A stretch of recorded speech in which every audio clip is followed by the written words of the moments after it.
the left foot is generally forward. That allows for the left hand to be forwards. The left hand is generally the one that that grabs, that explores. So, for instance, the jab, which is thrown with the left, which is the way most boxers do it.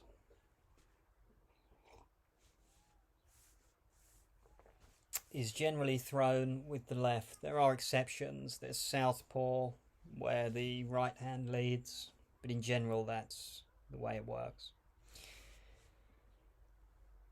Whilst the left hand is exploratory, it seeks information out so that you can set up for the right hand, which is very direct, which is considered the masculine side to the feminine. So this is the feminine. It's very, how can we put it simply? It's water. It's very easy. It's very horizontal. Turns the body. It's water. It's yin. This is yang. This is direct, assertive. Not as pretty. Not as how can I put it? Not as not as exploration orientated. So the left hand is forward. Body is turned very slightly. This is to encourage the reach of the left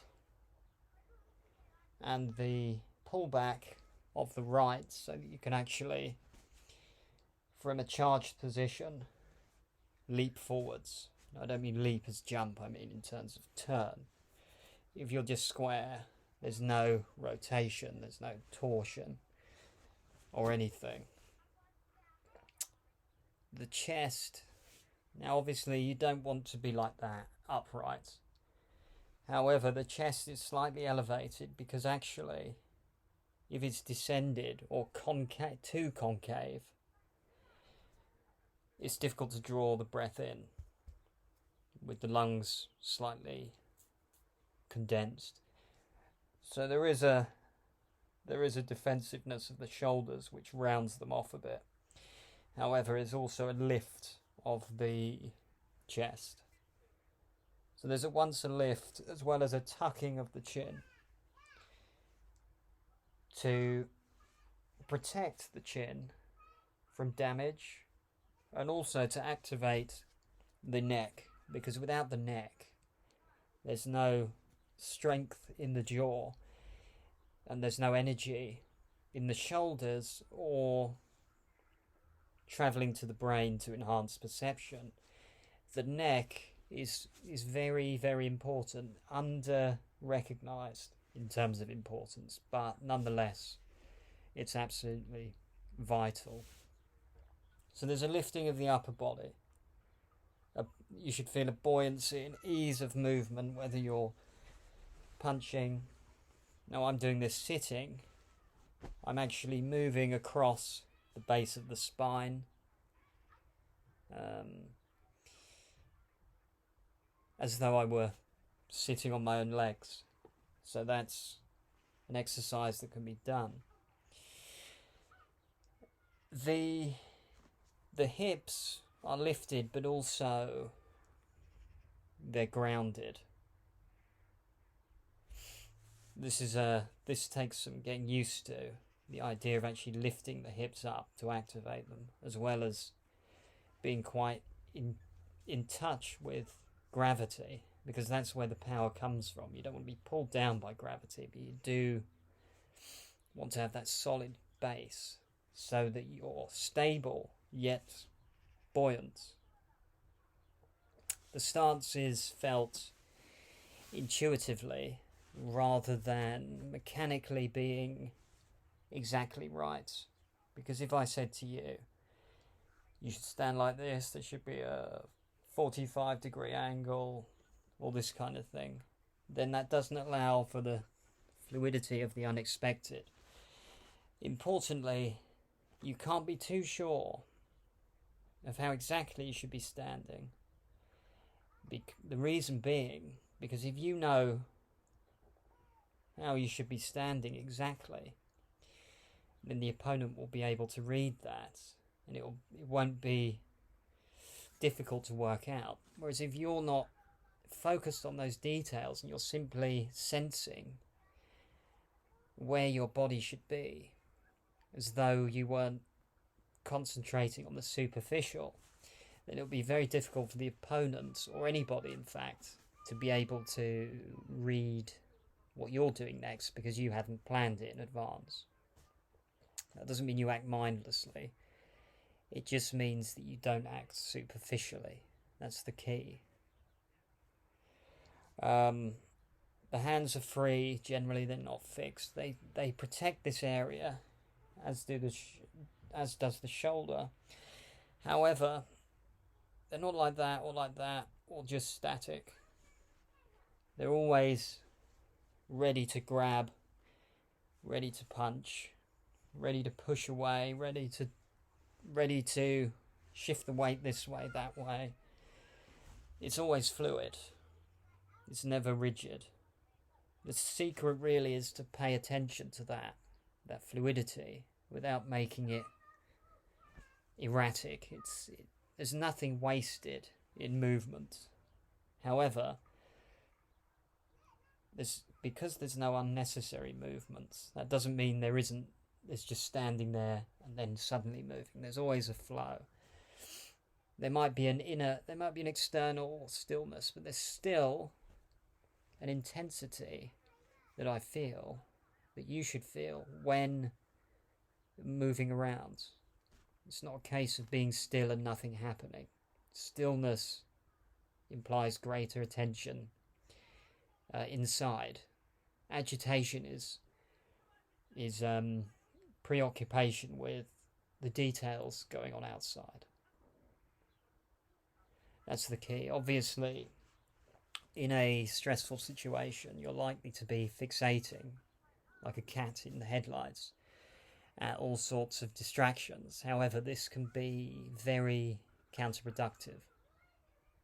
Obviously, it requires a lot of work to maintain that inner calmness, whilst superficially the nervous system and the blood oxygen is accelerating.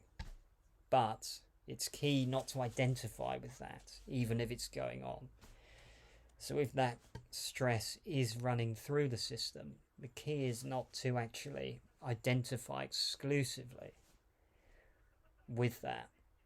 There's the energy inside, which is to do with the Hara center, which I won't talk about today, and all the other centers of the body, the brain centers, the throat centers.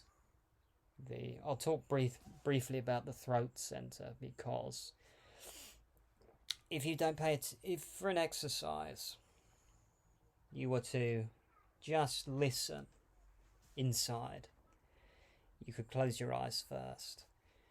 Just concentrate on the throat, the spine, and just listen for a moment. You'll find that your attention is drawn to the throat, and there's an activity there, an intensity felt, which isn't a tension which restricts, but it's a activity which enhances. Now, by focusing on that, you bring about inner concentration, stability, and a sense of emptiness of the mind, but at the same time an intense quality of energy. The stance should be just as easy as any everyday movement. Now, in boxing and martial arts, it's not an everyday movement because the hands are up. The left foot is forward, the right foot is back. It needs to be shifting here and there. Now, if you were to suddenly confront someone with your hands up, staring at them intently, then they're likely to be irritated and agitated, just as you would be by making a gesture like that. It will radiate across.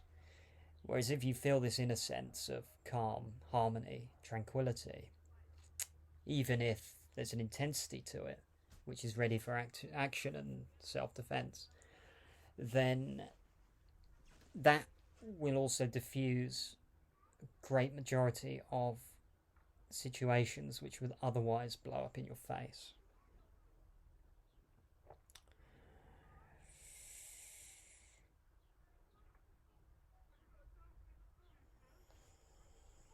I'm just seeing if I've left anything out at the moment.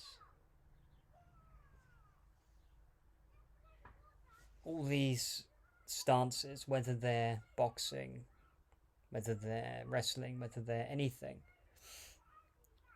all conform to the same biomechanics, the same laws of physics and biology. There's not a separate stance for walking down the street. It all has to be felt from one moment to the next, from the inside out, rather than validated from outside in. Say you were to adopt a very rigid technical stance and win a boxing match. You could say, well, that won me the match. That's what did it. That's what I'm going to do again. And I'm going to not bother with this intuitive nonsense. Well, that's one way to do it. But just because it worked in a boxing match once doesn't mean you can rely on it over and over again. You can, to a degree. But how do you know it wasn't your sense of inner determination which really brought about the effect, making it work? That's what it comes down to, an inner knowledge and determination that what you're doing works. So if you study what does work, what kind of energy is useful for transferring and developing, then that can be applied to superficial stances and all the different details of the different martial arts.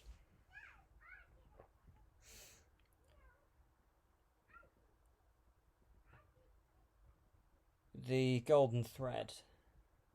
Now there's an energy that runs, well, all across the body, but particularly through the spine. From the base of the spine to the crown of the head. It's as if you're lifted. From the waist, the diaphragm, the chest, thoracic chest, the neck, the chin, the head, it's all quite buoyant.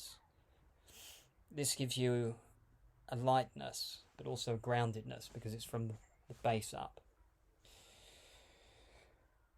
The big toe is very determines a lot of the power from the foot, just like the thumb turns the hand. It's very difficult to punch without the thumb being in control. So if you were to punch like that, the thumb would turn the hand. It's very difficult to turn the hand away from the body. It can be done, but generally the thumb works better in coordination with the center. The moment it turns away, you feel a weakness